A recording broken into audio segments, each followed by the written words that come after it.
ஜெபமனுமாக. பரலோகத்திலே வாசம் செய்கின்ற எங்கள் பரம தகப்பனே, ஜீவ வார்த்தைகளுக்காக உங்களை துதிக்கிறோம், சோத்திரிக்கிறோம். வேத வார்த்தைகளை நாம் தியானிக்கின்ற போது உமது வார்த்தைகளுக்கூடாக உமது சித்தத்தை நமக்கு வெளிப்படுத்துங்கள், கற்றுத்தாருங்கள்.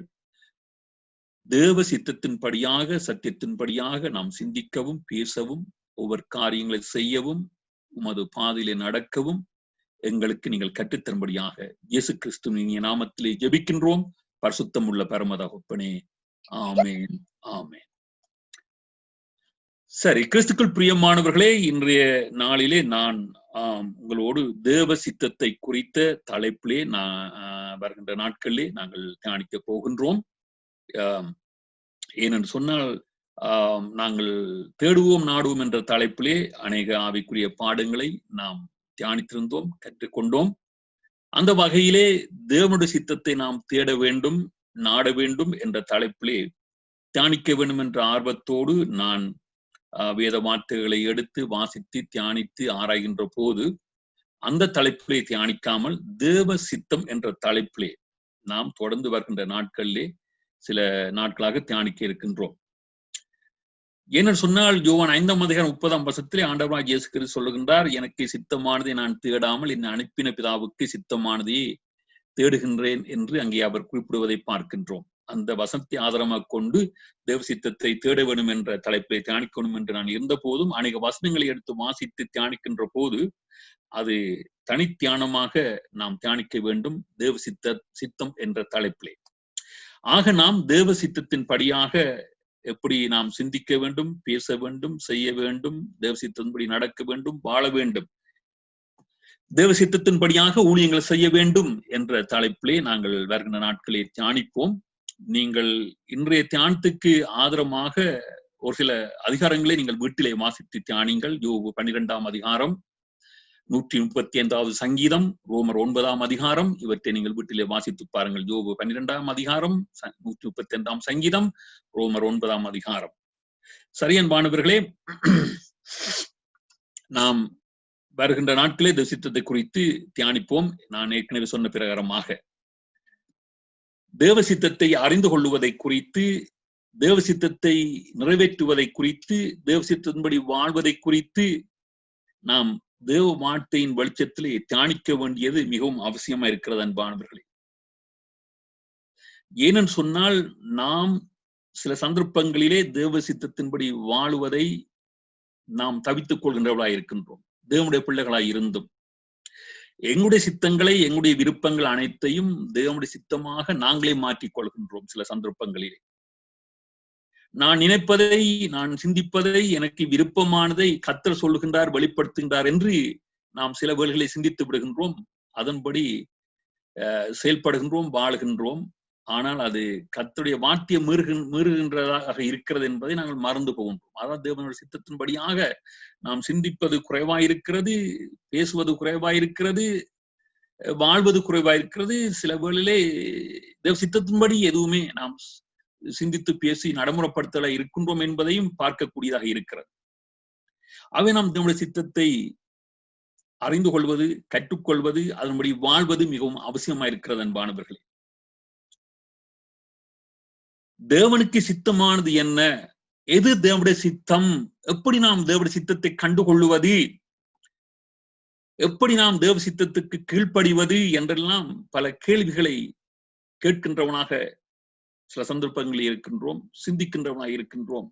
எது ஆண்டவருக்கு சித்தம், எதை நாம் அந்த தேவனுடைய சித்தம் என்று அறிந்து நடைமுறைப்படுத்துவது, வாழ்வது என்றெல்லாம் குழம்புகின்றவர்களாக இருக்கின்றோம். இக்கேள்விகளுக்கான பதில்களை ஆழமாகவும் விவரமாகவும் வருகின்ற நாட்களே நாம் தியானிப்போம் அன்பானவர்களே. அப்போ சித்தம் என்றால் என்ன, தேவனுடைய சித்தம் என்றால் என்ன, அவைகள் எப்படிப்பட்ட சித்தங்களாய் இருக்கிறது, எல்லா சித்தங்களும் நமக்கு வெளிப்படுத்தப்பட்டிருக்கிறதா, கொடுக்கப்பட்டிருக்கின்றதா, ஒரு குறிப்பிட்ட சூழலில் நாங்கள் அகப்படுகின்ற போது, பிரவேசிக்கிற போது அந்த சூழலில் நாங்கள் பார்க்கின்ற கேட்கின்ற எல்லாம் தேவனுடைய சித்தமா?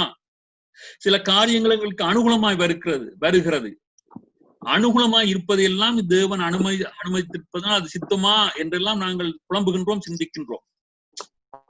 வேத வசனம் என்ன சொல்லுகிறது என்பது ஒரு பக்கம் இருக்க, சூழல் எங்களுக்கு சாதகமாக வருகின்ற போது சூழலில் உள்ளவர்கள் எங்களுக்கு சாதகமாக அது பலன் உள்ளதாக எங்கள் எதிர்பார்ப்புகள் நிறைவேற்றுவதாக இருப்பதனால் சில சந்தர்ப்பத்தில் அதுதான் சித்தம் என்றும் நாங்கள் எடுத்து விடுகின்றோம்.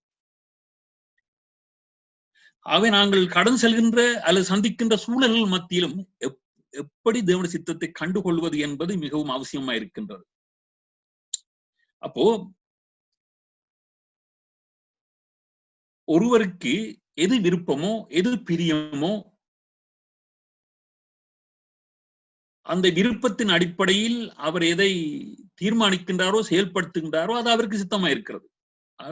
எனது இஷ்டத்தின்படி நான் செய்கின்றேன் என்று சொல்லுவார்களே, என்ன சொல்ல முற்படுங்க, அது தன்னுடைய தனக்குரிய தன்னுடைய சித்தம் என்று எண்ணிக்கொள்கின்றார்கள், சொல்லிக் கொள்கின்றார்கள்.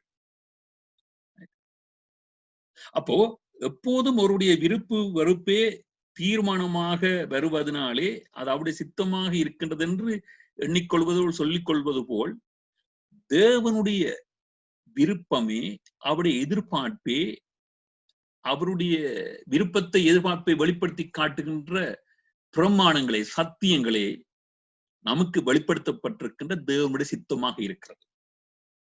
அது நமக்கு பல வடிவங்களிலே பல காலப்பகுதிகளிலே தேவ மனசுக்கு கூடாக நமக்கு எழுதி கொடுக்கப்பட்டிருக்கின்றது. அது பரிசுத்த வேதமாக பழைய ஏற்பாடாக புதிய ஏற்பாடாக நமக்கு கொடுக்கப்பட்டிருக்கின்றது. அவற்றில் நம்ம சித்தம் வெளிப்படுத்தப்பட்டிருக்கிறது. தேவன் தமது பிரமாணங்களுக்கு கூட தனது விருப்பத்தை எதிர்பார்ப்பை தீர்மானங்களை எல்லாம் வெளிப்படுத்தி இருக்கின்றார். அவைதான் தேவனுடைய சித்தமாக இருக்கிறது. சில சந்தர்ப்பங்களே அது வேத வார்த்தைகள் தெரிந்திருந்தாலும் எது தேவனுடைய சித்தம் என்பதை அறிந்து கொள்ளுகின்றவளாய் நாம் இருக்க வேண்டும். சங்கீதக்காரன், என் தேவனே உமக்கு பிரியமானதை செய்ய விரும்புகின்றேன் என்று சங்கீத 40ஆம் அதிகாரம் 40ஆம் சங்கீதம் 8ஆம் வசனத்திலே சொல்கின்றான். I desire, I delight to do your will என்று சொல்லுகின்றான். அது தமிழிலே பிரியமானது, தேவனுக்கு பிரியமானதை செய்ய விரும்புகின்றேன், ஒரு விருப்பம். தேவனுடைய விருப்பத்தை சித்தத்தை அறிந்து கொள்ள அவன் விரும்புகின்றான். உமக்கு பிரியமானதை செய்ய எனக்கு போதித்தரலும் என்று 143ஆம் சங்கீதத்திலே உமது சித்தத்தை எனக்கு போதித்தரலும் என்று 143ஆம் சங்கீதத்திலே சங்கீதக்காரன் ஜெபிக்கின்றான்.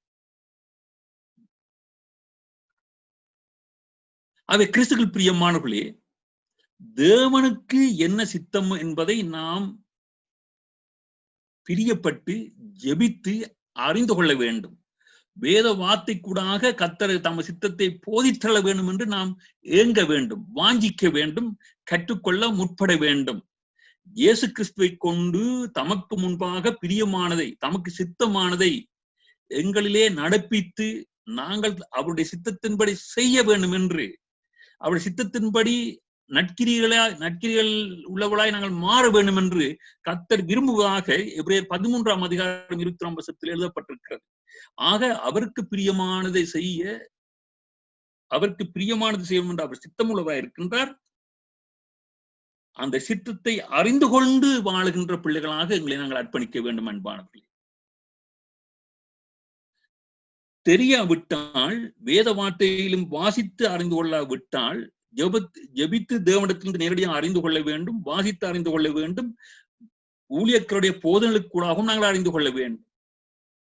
பரிசுத்த வேதாகமம் முற்றாக எழுதி கொடுக்கப்படாத காலங்களிலே, எழுதப்பட்டு கொண்டிருந்த காலத்திலே, மோசையின் காலங்களிலே, அந்த டோரா கொடுக்கப்படுவதற்கு முன்பாகவே, நியாயப்பிரமாண புத்தகம் கொடுக்கப்படுவதற்கு முன்பாக தேவன் தமது சித்தத்தை தேவ மனுஷனுக்கு கூடாக வெளிப்படுத்தினதுனாலே, மோசை இடத்திலே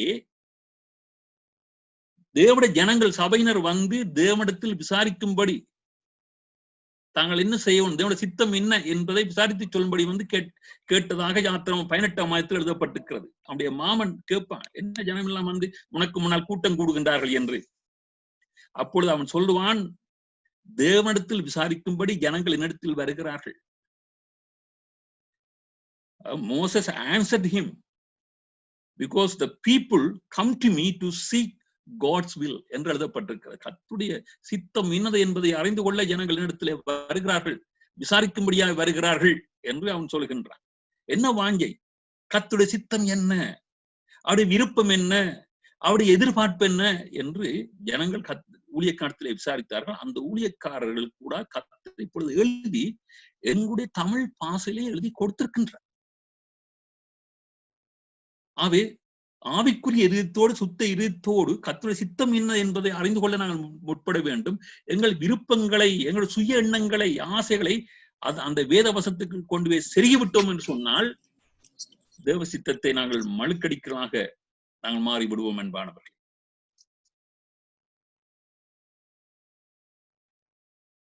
தேவனுடைய சித்தத்தில் சர்வ வல்லமையுள்ள ஒரு சித்தம் ஒன்று இருக்கிறது. அந்த சித்தத்தை குறித்து நாம் கேள்வி கேட்க முடியாது. அவருடைய அனாதி தீர்மானத்தின்படி அவருடைய செயல்பாடுகள் இருக்கிறது. அந்த சித்தங்களே குறித்து நாம் எதுவும் பேச முடியாது, வியாக்கியானம் பண்ணவும் முடியாது, கேள்வி கேட்க முடியாது, கருத்துக்களை நாங்கள் பயந்து கொள்ளவும் முடியாது. உதாரணத்துக்கு படைப்பு. கர்த்தர் தமது சித்தத்தின்படியாக அனைத்தையும் படைத்தார், நேர்த்தியாக படைத்தார், ஒழுங்குக்கிரமா படைத்தார். அந்த படைப்பிலே நாங்கள் கேள்வி கேட்க முடியாது. அதே வேளையில் கர்த்தர், தேவனாகிய கர்த்தர் யாரையும் கேட்டு படைக்கவில்லை, மற்றொரு விருப்பத்தின்படி அவர் படைக்கவில்லை. அவர் தமது சர்வ வல்லமையுள்ள சர்வ தீர்மானத்தின்படி, அறிவின்படி அவர் படைத்தார். அதை சொல்வது டிவைன் வில். அவருடைய தெய்வீக சித்தத்தின்படி அவர் செய்தார், அனைத்தையும் படைத்தார். அவர் தனது சுய சித்தத்தின்படியாக, அவருடைய அனாதி தீர்மானத்தின்படியாக, சித்தத்தின்படியாக அவர் சில மனுஷர்களை அழைத்தார். அதை குறித்து நாம் கேள்வி கேட்க முடியாது. அவர் நோவாவை அழைத்தார், ஆபிரகாமை அழைத்தார், ஈசாக்கை அழைத்தார், யாக்கோப்பை அழைத்தார்.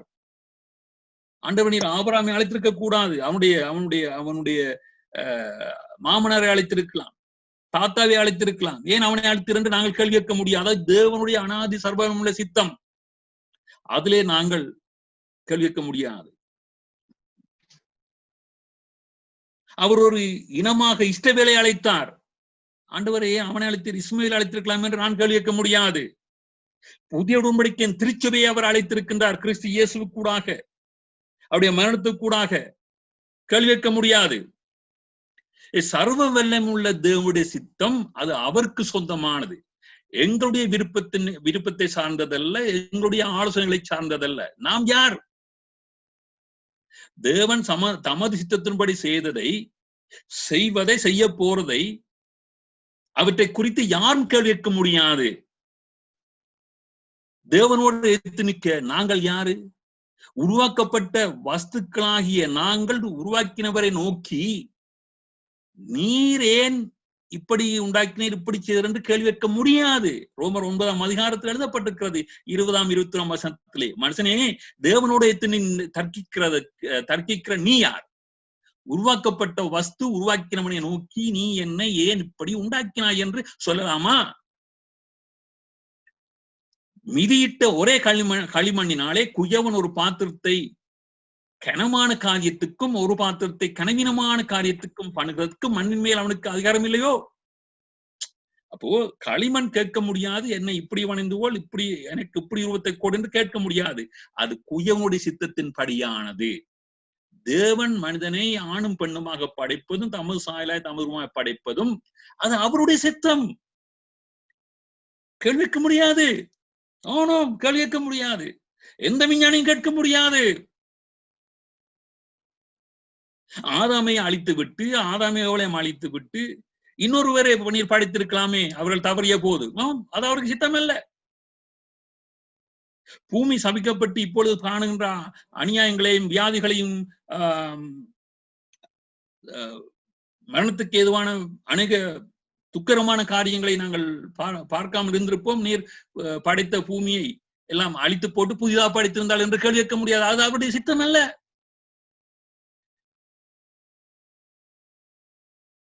ஆனா இவற்றுக்கூடாகவே தமது ரட்சிப்பை நமக்கு கொடுக்க அவர் சித்தம் கொண்டார். அவ்வளவுதான். அதனால்தான் வேதம் சொல்லுகின்றது, வானத்திலும் பூமியிலும் தமது சர்வ சித்தத்தின்படியே அவர் எல்லாத்தையும் நடத்துகின்றார். தேவன் தமது சர்வ சித்தத்தின்படியே வானத்திலும் பூமியிலும் சலத்தை நடப்பிக்கின்றார். 115 சங்கீதம் 3 வசனம் சொல்லுகின்றது, நம்முடைய தேவன் பர்வத்தில் இருக்கிறார், தமக்கு சித்தமான யாவையும் செய்கிறார்.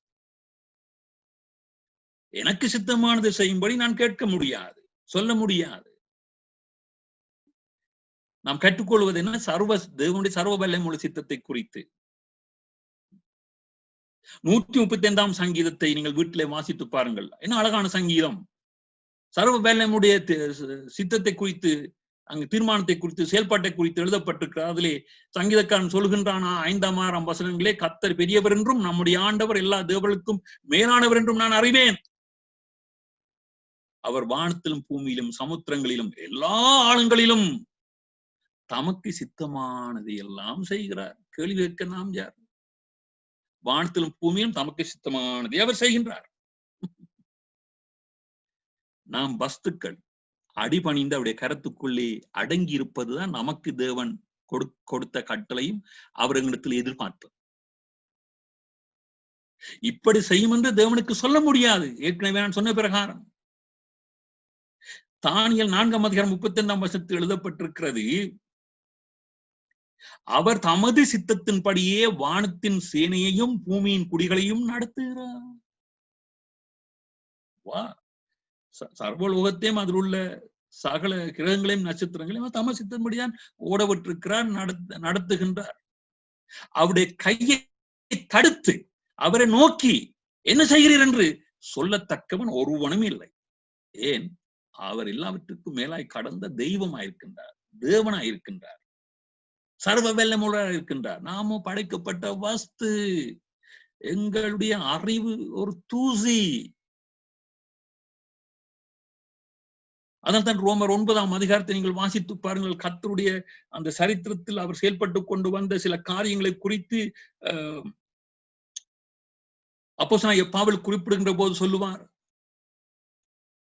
தேவனுடைய தெரிந்து கொள்ளுதலின்படி இருக்கின்ற அவருடைய தீர்மானம், அவருடைய தெரிந்து கொள்ளுதலின் அடிப்படையில் எல்லாம் நிலை நிற்கிறது என்று எழுதப்பட்டிருக்கிற தேவனுடைய தெரிந்து கொள்ளுதலின்படி இருக்கின்ற அவருடைய தீர்மானம் கிரியைகளினாலே நிலை நிற்காமல் அழைக்கிறவராலே நிலை நிற்கும் படிக்கு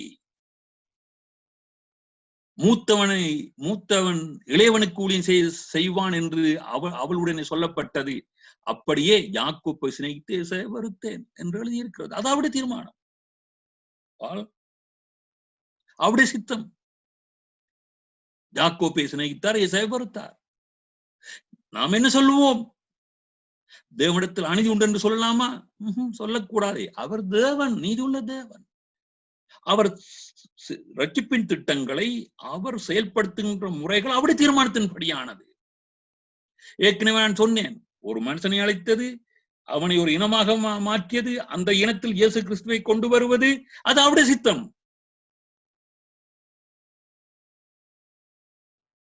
தொடர்ந்து நாங்கள் பார்க்க போகின்றோம்.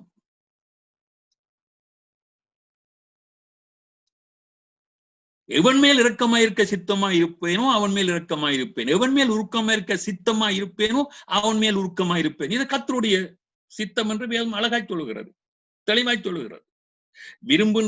விரும்புகிறவனாலும் அல்ல, ஓடுகிறவனாலும் அல்ல, இறங்குகின்ற தேவனாலேயா.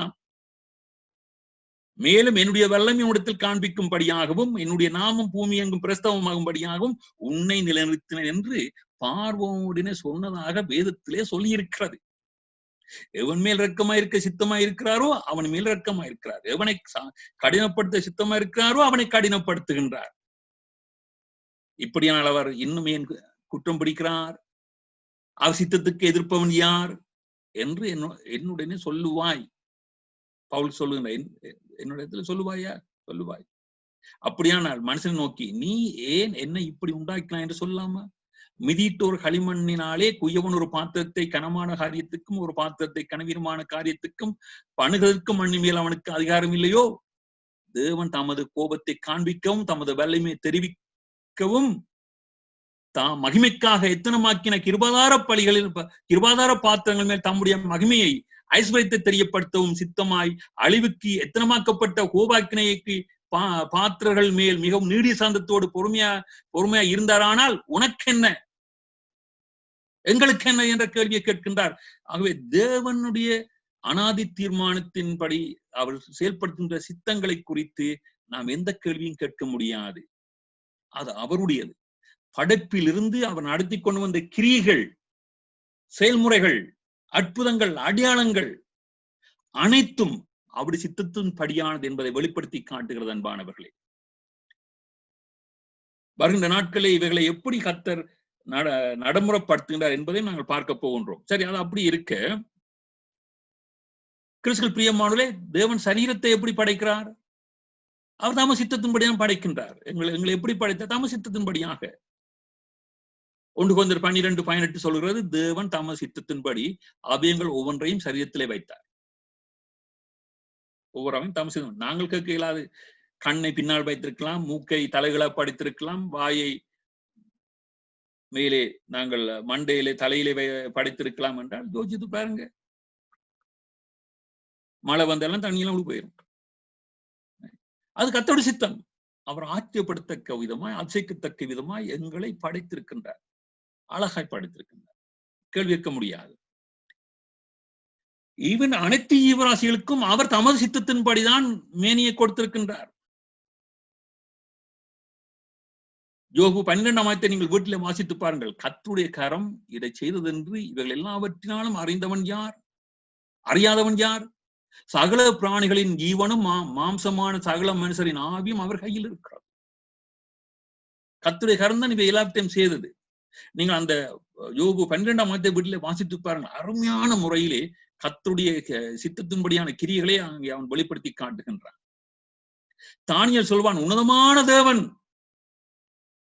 தானியேல் 5ஆம் அதிகாரத்திலே 19ஆம் வசனத்திலே சொல்கின்றான், உன்னதமான தேவன் உம்முடைய பிதாவாகிய நேபுகாத்நேச்சருக்கு ராஜ்யத்தை, மகத்துவத்தையும், கனத்தையும், மகிமையும் கொடுத்தார்.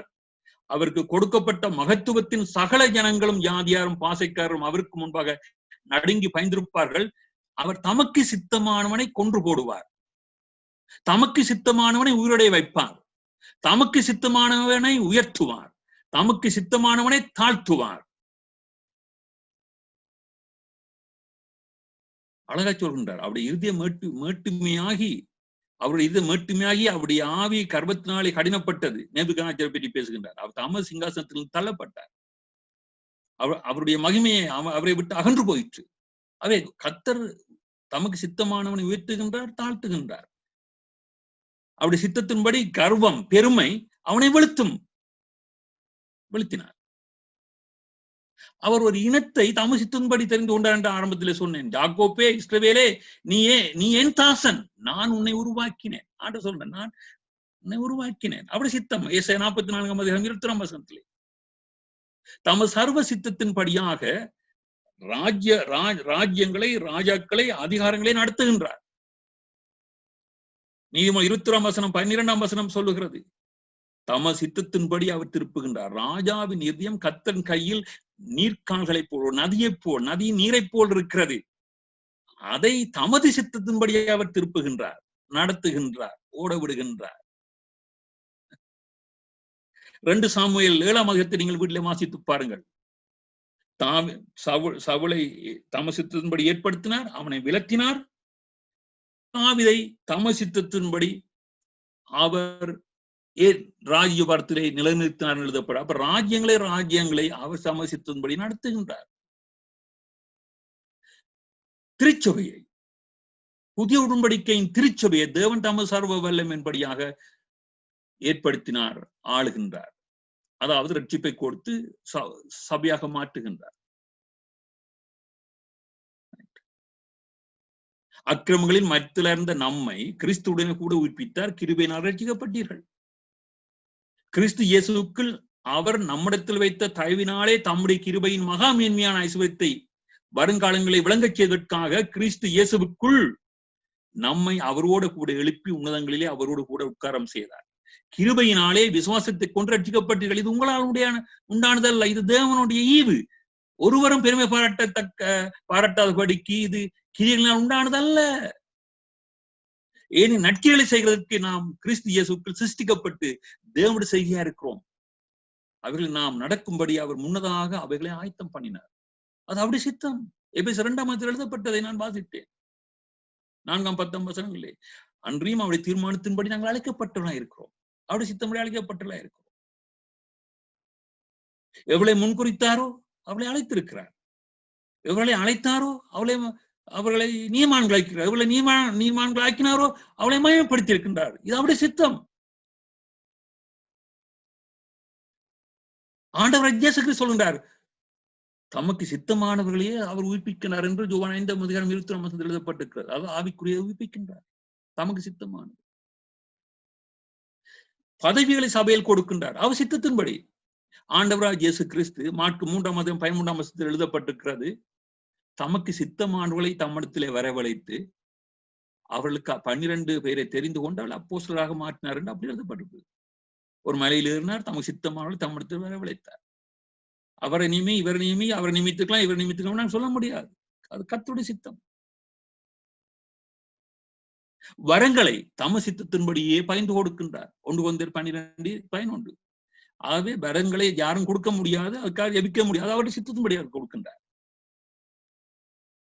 ஆக கர்த்தருடைய சர்வ வல்லமை உள்ள தீர்மானம் அவருடையது. அதை குறித்து நாம் கேள்வி கேட்க முடியாது. ஆனா வெளிப்படுத்தப்பட்ட காரியங்கள் எங்களுக்குரியது. 29 சொல்கின்றபடி நம்முடைய தேவனாய கர்த்தருக்கு மறைமுகமானவர்கள் தேவனாய கர்த்தருக்குரியவைகள், வெளிப்படுத்தப்பட்டவைகளோ எங்களுக்குரியவைகள், எங்கள் பிள்ளைகளுக்குரியவைகள். யோமனுமாக பரலோகத்திலே வாசம் சென்ற எங்கள் பரம தகப்பனே, இந்த நாளுக்காய் உம்மை துதிக்கின்றோம், சோத்திரிக்கிறோம். தேவரீர் உமது சித்தத்தை நாம் அறிந்து கொள்ள மென்மேலும் எங்களுக்கு ஆவிக்குரிய ஆலோசனை படிப்பினை தாருங்கள். உமது சர்வ வல்லமையின்படி, சர்வ தீர்மானத்தின்படி, சித்தத்தின்படி நீங்கள் அனைத்தையும் படுத்தீர்கள், ஆளுகின்றீர்கள். அனைத்தையும் உமது சித்தத்தின்படியாக நீங்கள் படைத்து ஆளுக்கு சென்று தேவனாய் இருக்கிறீர்கள்.